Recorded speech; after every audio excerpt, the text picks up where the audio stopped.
NPV analysis. सुनिए, इसका story ये है कि अगर मेरे पास एक इन्वेस्टमेंट का अपॉर्चुनिटी आया, बिजनेस का प्लान आया, तो हम पहले उस बिजनेस में मेरा कितना आउटफ्लो लगेगा उसका हिसाब करेंगे। आउटफ्लो दो चीजों में लगता है, असेट खरीदने में और वर्किंग कैपिटल लगाने में। मतलब land, building, plant, machinery, furniture में पैसा लगेगा और स्टॉक, डेटर, कैश में पैसा लगेगा।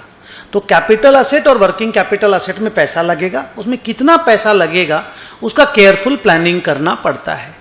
फिर आपको यह देखना पड़ेगा कि इस बिजनेस से जो प्रॉफिट्स के थ्रू से इनफ्लो जो आएगा, माने कैश, प्रॉफिट इंपॉर्टेंट नहीं, रुपया इंपॉर्टेंट है।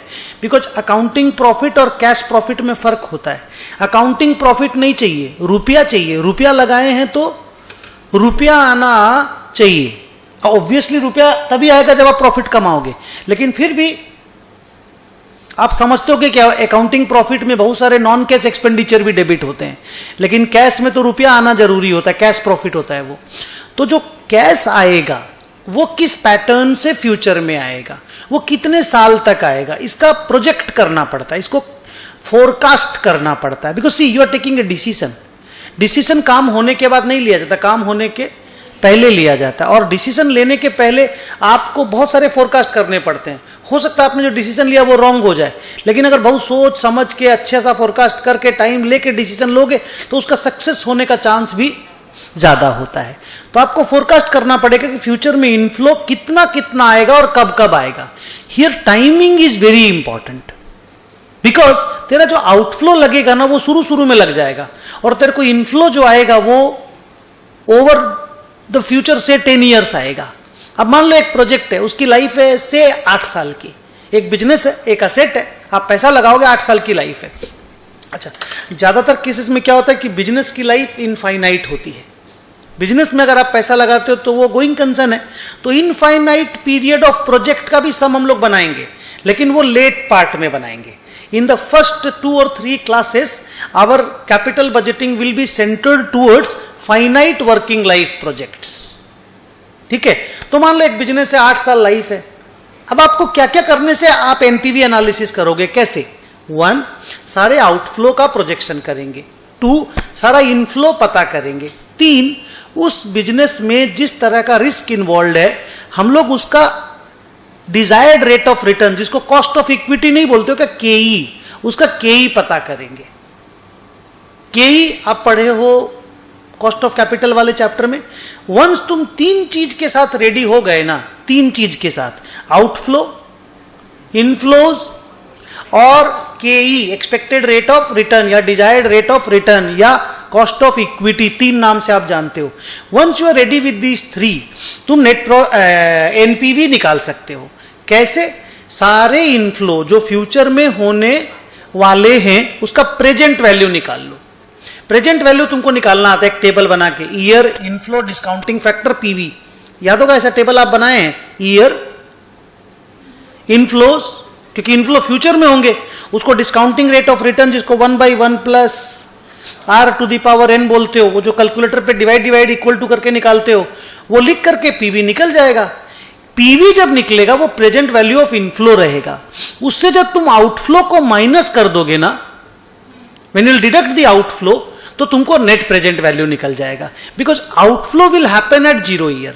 आउटफ्लो शुरू में लगेगा, उसका जनरली प्रेजेंट वैल्यू निकालने की जरूरत नहीं होती, क्योंकि वो खुद ही प्रेजेंट वैल्यू में ही होता है। Because outflow you invest in the beginning, inflows you get over a period of time. लेकिन अगर कभी पता चले कि आउटफ्लो भी धीरे धीरे लगने वाला है, तो हम लोग आउटफ्लो का भी प्रेजेंट वैल्यू निकालेंगे। कुल मिला के the story is net present value analysis. हर चीज का प्रेजेंट वैल्यू निकलेगा, फिर उसका नेटिंग होगा, आना और जाने के अमाउंट का नेट होगा। अगर नेट प्रेजेंट वैल्यू पॉजिटिव रहा, अगर एनपीवी पॉजिटिव रहा या 0 भी रहा, तो आप उस प्रोजेक्ट में पैसा लगा दीजिएगा। That is a yes project, we should invest, that is accepted. And अगर एनपीवी नेगेटिव रहा, 0 से नीचे रहा, तो हम उस प्रोजेक्ट को ना बोलेंगे। ये टोटल एनपीवी एनालिसिस का ब्लूप्रिंट है। लेकिन अब इसका जो डिटेलिंग है, लंबा स्टोरी, वो अगले 3 दिन चलेगा। आप हमको बताओ, मैंने जो बोला आपको समझ में आया? नाउ मैं रिपीट करता हूं शॉर्ट में, एकदम टेक्निकल टर्म्स में। 1 आउटफ्लो पता कर लो, क्योंकि वो 0 ईयर में होता है, शुरू में 0 ईयर बिगिनिंग को बोलते हैं। Beginning of the first year को 0 ईयर बोलेंगे। जैसे आज से तेरा पहला साल चालू हो रहा है, तो ये beginning of the first year है, तो ये तो आज ही है ना, 0 ईयर है ना, तो आउटफ्लो सारे आज लगेंगे। 2 सारा इनफ्लो पता कर लो जो फ्यूचर में होगा।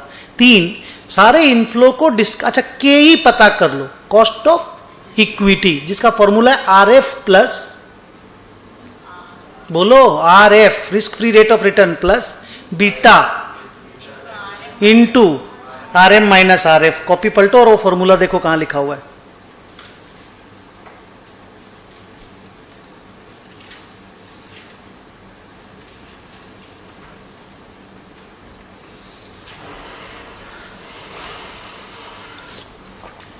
कॉस्ट ऑफ इक्विटी का फॉर्मूला के ई,